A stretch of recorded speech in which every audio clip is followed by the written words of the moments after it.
UP तक के subscribers अब 50 लाख। आपका बहुत बहुत शुक्रिया। नमस्कार, मैं हूं अभिषेक मिश्रा और आप देख रहे हैं यूपी तक। यूपी तक में मुद्दे की बात आज ये है कि पश्चिम उत्तर प्रदेश की लड़ाई अब बीजेपी और समाजवादी पार्टी के लिए और भी दिलचस्प और चुनौतीपूर्ण होती नजर आती है।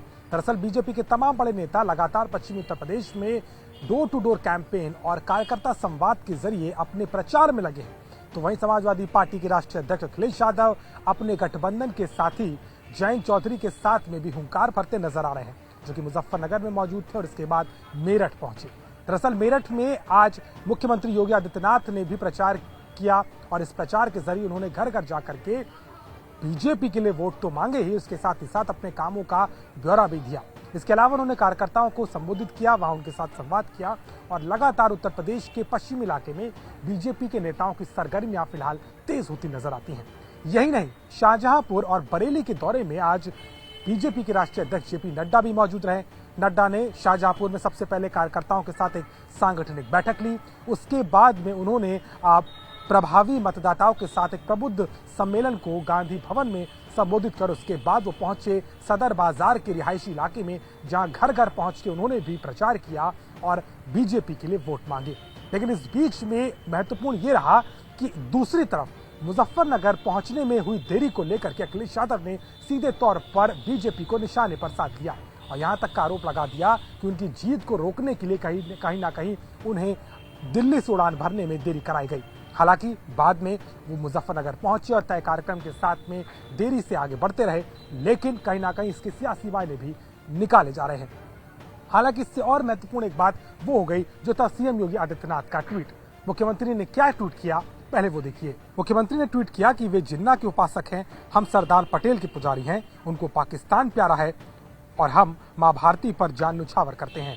सीएम योगी आदित्यनाथ के इस ट्वीट से साफ तौर पर पता चलता है कि पश्चिमी उत्तर प्रदेश की लड़ाई में किस तरीके से सीधे तौर पर अब ध्रुवीकरण की स्थिति होती नजर आती है। जिन्ना और पटेल को लेकर के कहीं ना कहीं लगातार बीजेपी समाजवादी पार्टी पर आक्रामक रही है और खुद अखिलेश यादव पर जिन्ना की वाहवाही करने और बार बार उनका नाम लेकर के कहीं ना कहीं उत्तर प्रदेश के चुनाव में उसके असर के लिए सीधे तौर पर बीजेपी समाजवादी पार्टी को निशाने पर खड़ा करती है।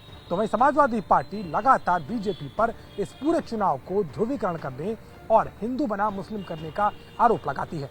साफ है कि यूपी में खास तौर पर पश्चिमी उत्तर प्रदेश के पहले और तीसरे चरण के चुनाव में अब चाहे बयानबाजी हो या खुद बीजेपी और अन्य दलों के नेताओं का जमीन पर उतरना हो या ट्वीट और बयानों के जरिए एक दूसरे पर पलटवार, साफ तौर पर पहले और दूसरे चरण के महत्व को साफ तौर पर दर्शाता है। पहले ही कैराना में हमने देखा कि किस तरीके से दोनों पार्टी के उम्मीदवारों को लेकर के पार्टी ने जोर लगाया, लेकिन अब मुजफ्फरनगर के साथ साथ मेरठ और यहाँ शाहजहांपुर बरेली इस पूरे मंडल में कहीं ना कहीं अब उत्तर प्रदेश के चुनाव को लेकर के तमाम बड़े नेताओं का आना जाना और प्रचार जोरों पर नजर आता है। ऐसे में साफ है कि आने वाली लड़ाई यूपी में और भी दिलचस्प होती नजर आएगी, लेकिन इसके साथ ही साथ उत्तर प्रदेश में अब समाजवादी पार्टी और बीजेपी का एक दूसरे पर प्रहार करना भी तेज हो गया है। तो मुद्दे की बात में आज के लिए बस इतना ही। देश और दुनिया की ताजा तरीन खबरों के लिए आप देखते रहिए यूपी तक।